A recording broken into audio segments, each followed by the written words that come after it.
हर हर महादेव, जय भोलेनाथ। नमस्कार, मैं साधना पांडे मार्गदर्शन पे आपका स्वागत करती हूँ। दोस्तों, आज का विषय जो है वो सुहागिन महिलाएं और कुंवारी कन्याएं दोनों इस विषय को बहुत ज़्यादा ध्यान से सुनें। वैसे तो पुरुष भाई भी इस विषय को सुन सकते हैं, लेकिन विशेष ये वीडियो महिलाओं के लिए है क्योंकि उन्हीं से जुड़ी हुई है। अब जैसे कि बहुत सारे कमेंट आते भी हैं और आएंगे कि दीदी सारी हमें ही बातें क्यों बताई जाती हैं या हमें ही क्यों मना किया जाता है। तो देखिए, हम महिलाएं, चाहे हम हो, आप हो या फिर कोई भी स्त्री यदि वीडियो को सुन रही है, गृह लक्ष्मी तो हम ही हैं। तो सारी जिम्मेदारियां हमारे ऊपर होती है। जब हमें लक्ष्मी कहा जाता है तो सच में कोई भी चीज़ आपको ऐसे ही नहीं मिल जाती है, उसका बहुत सारा कीमत चुकाना पड़ता है। तो वैसे ही हमें बहुत सारी जिम्मेदारियों की कीमत चुकानी पड़ती है। तो चलिए, आज का वीडियो बिल्कुल विशेष है और इस विशेष वीडियो को आप सुनेंगी तो निश्चित रूप से मान जाएंगी कि ये वीडियो जो है वो सच में आपके काम की है। और इस तरह के काम करने वाली स्त्रियां ना दरिद्रा स्त्रियां कही जाती हैं।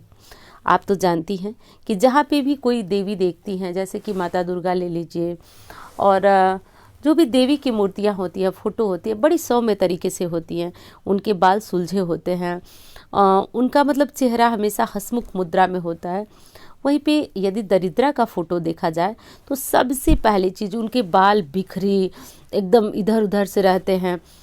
तो ये दरिद्रा कहलाती हैं ऐसी स्त्रियां। तो जो आज चीज़ें बताने जा रही हूँ ना, उसको थोड़ा सा ध्यान से देखिएगा। देखना क्या है, मैं तो बोल ही रही हूँ, आप सुनिएगा और समझिएगा। तो चलिए दोस्तों, वीडियो आपको अच्छी लग जाती है सुनने के बाद, समझने के बाद, तो एक लाइक ज़रूर किया करें, क्योंकि बहुत ये प्रेरणा मिलती है कि नहीं, आपको जो भी वीडियो है वो बहुत अच्छी लग रही है। और हाँ दोस्तों, चैनल को सब्सक्राइब कर लीजिए। सब्सक्राइब करने से वीडियो अगर थोड़ी बहुत इधर उधर भी जाती है तो वो आप लोग को आराम से, मतलब नोटिफिकेशन आप लोग तक पहुंच जाएगा, तो आप लोग को ढूंढना नहीं पड़ेगा। देखिए, जब आप अपने बाल बनाती हैं यानी कि कंघी करती हैं, तो कंघी करना बहुत अच्छी बात है, करना भी चाहिए। जैसे कि मैंने पहले ही कहा कि जो देवी की मूर्तियाँ होती हैं या फिर माता लक्ष्मी और भगवान विष्णु का संवाद जो कि स्कंद पुराण में है, तो उसमें कुछ संवाद के हिस्से को मैं बता रही हूँ आपको। तो देखिए, हर चीज़ों को न पढ़ते समय इतना नहीं वो हो पाता है कि फ़ोटो खींचना, रखना, उसको आपको दिखाना, तो ये संभव नहीं हो पाता है। तो उसमें एक संवाद है, माता लक्ष्मी ने पूछा है कि कौन सी महिलाएं जो होती हैं वो लक्ष्मी स्वरूपा होती हैं और कौन सी महिलाएं, मतलब महिलाएं तो दोनों ही होती हैं लेकिन उनके लक्षण दरिद्रा के होते हैं। तो माता लक्ष्मी ने बताया कि जो स्त्री मुलायम बालों वाले, सुलझे बालों वाले, सुलझे व्यक्तित्व वाली होती है वो लक्ष्मी स्वरूपा होती है। जिसके पैर जो होते हैं वो चलने से थप थप की आवाज़ नहीं आती है, वो लक्ष्मी स्वरूपा होती है। जो संतोषी होती है वो लक्ष्मी स्वरूपा होती है।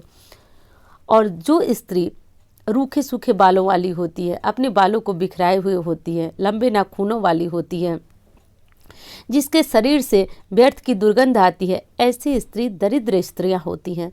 तो अब तो आप समझ ही गए हैं कि क्या नियम है। अब मेन बात की तरफ, मेन बिंदु की तरफ चलते हैं। तो देखिए, जब आप भी कंघी करती हैं ना, तो एक चीज़ का बहुत ज़्यादा सटीक ध्यान रखिएगा कि कंघी करने के बाद कंघी में कुछ न कुछ बाल तो रह ही जाते हैं। चाहे देखिए, वैसे तो आजकल का ऐसा परिवेश हो गया है ना कि ज़रूर बाल तो झाड़ते समय, कंघी करते समय ज़रूर निकलते हैं, बाल टूटते हैं, झड़ते हैं, निकलते हैं। उस बालों को एक एक करके कंघी से निकालिए, नीचे से उठाइए, मतलब जो फर्श पे बिखरे हुए बाल हैं, और इनको तुरंत ले जा कर के आप डस्टबिन में डालिए।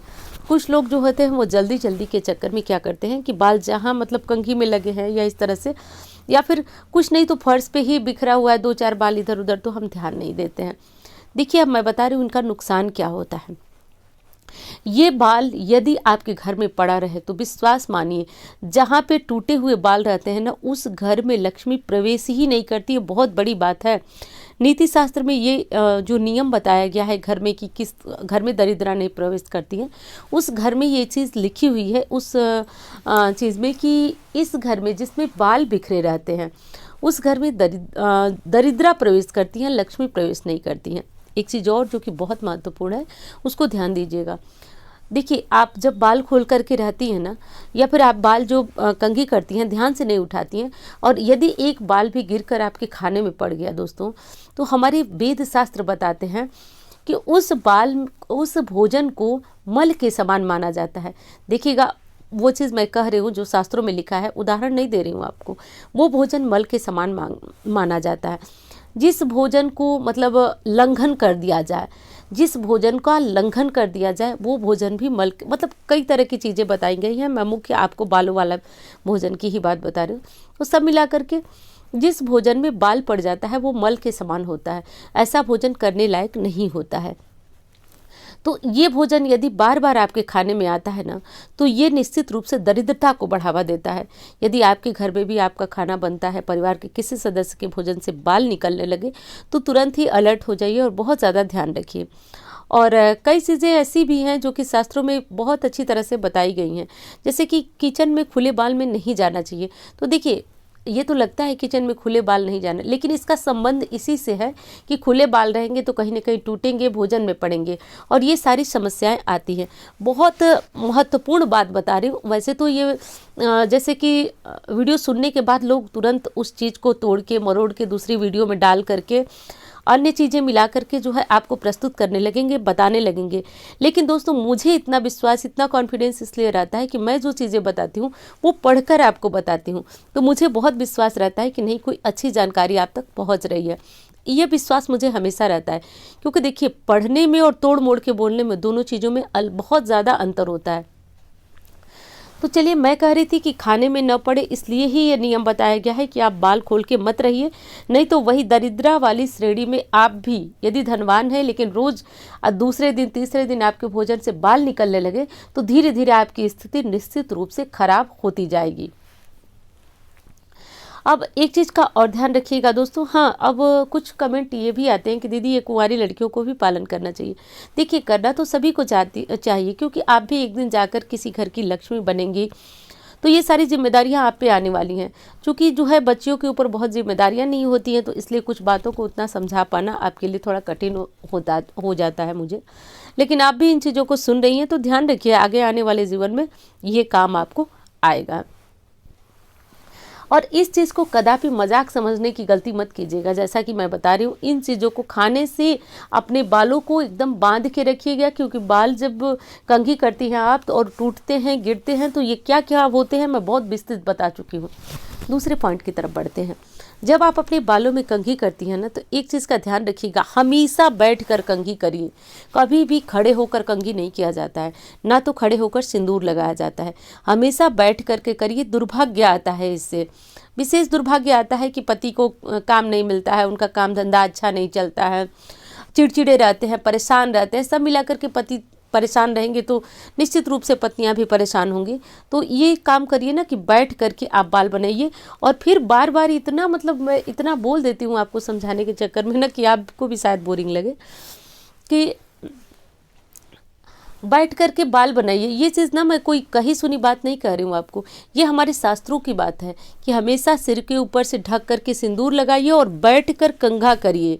इस चीज़ को नोट कर लीजिए। जल्दी जल्दी में है, फिर भी फटाफट जो है अपना बैठिए और जो भी बाल वाल सुलझाना है वो कर लीजिए, बांध लीजिए।